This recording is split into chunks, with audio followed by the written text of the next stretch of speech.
ഇന്നലെ നമ്മളിട്ട officially launch ആവാത്ത Osmo 8Pയുടെ video നിങ്ങൾ കണ്ടു കാണുമല്ലോ. കണ്ടിട്ടില്ലാത്തൊരു തൊട്ട് മേളത്തെ ലിങ്കിൽ കയറിയാൽ മതി കേട്ടോ. ഫ്ലോ 2 അതുപോലെ തന്നെ ഒരു സാധനമാണ്, പക്ഷേ അടിപൊളിയാണ്, കുറേ കൂടെ ബെറ്റർ ആണെന്ന് വേണമെങ്കിൽ ഞാൻ പറയാം. കാരണം എന്താണെന്ന് വെച്ച് കഴിഞ്ഞാൽ മറ്റേതുപോലെ ഒരു സെപ്പറേറ്റ് മൊഡ്യൂളിൻ്റെ ആവശ്യമില്ല. നമ്മുടെ വാച്ചിൽ തന്നെ നമുക്കത് കൺട്രോൾ ചെയ്ത് ഫോട്ടോ എടുക്കാനും വീഡിയോ എടുക്കാനും എല്ലാം പറ്റും. ആൻഡ് ഈ ഒരു ഡ്യുവൽ വ്യൂ മോഡാണെങ്കിൽ തന്നെ നല്ലൊരു രസമുള്ള ഒരു സാധനമാണ്. നമ്മൾ സാംസങ്ങിൽ അത് ഒത്തിരി യൂസ് ചെയ്യുന്നതാണ്. ഞാൻ എപ്പോഴും ആലോചിക്കും, പോക്കറ്റിലും 360 ക്യാമറയിലും ഒക്കെ വ്ളോഗ് ചെയ്യുന്നവർക്ക് അവരെയും കൂടെ കാണിച്ചുകൊണ്ട് വ്ളോഗ് എടുക്കുമ്പോൾ നല്ലതല്ലേ. പിന്നെ ഇതിൻ്റെ മെയിൻ ഒരു ഫീച്ചർ എന്ന് പറയുന്നത് നമ്മുടെ ഫോണിലെ ഒഫീഷ്യൽ ഹാർഡ്വെയർ ക്യാമറാസ് എല്ലാം തന്നെ യൂസ് ചെയ്യും.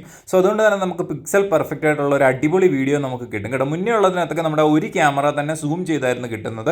ഇതൊന്നും നമുക്കൊരു എക്സ്റ്റേണൽ ഹാർഡ്വെയറിൻ്റെ ആവശ്യമില്ല. പക്ഷേ ഈ ഒരു സാധനത്തിന് മാത്രം എക്സ്റ്റേണൽ ഹാർഡ്വെയറിന് ചേഞ്ച് വേണ്ടതാണ്.